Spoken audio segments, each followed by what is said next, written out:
Kryeministri Albin Kurti sapo doli nga takimi me presidentin Vjosa Osmani mund ta konfirmoj dhe pati një deklarim të shkurt, nuk pranoi pyetje për të marrë më shumë detaje, tha që pati një diskutim në dritë të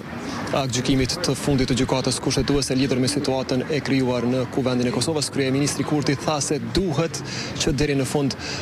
të korrikut, pra para fundit të korrikut, brenda afatit të saktuar nga gjykimi i gjykatës kushtetuese prej 30 ditësh që të zgjidhet ngërçi me konstituimin e Kuvendit, andaj në dritë të kësaj ai tha se do të provojnë që të përmes qoftë konsensusit, kompromisit, që të lëvizet përpara, por nuk dha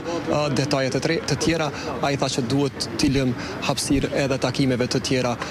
para se të jepen më shumë informacione lidhur me atë, por e përsëris edhe një herë, kryeministri tha që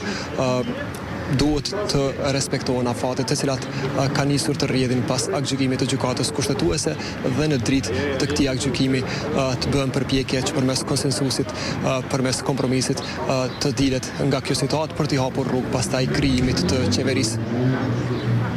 Faleminderit shumë për këtë lidhje.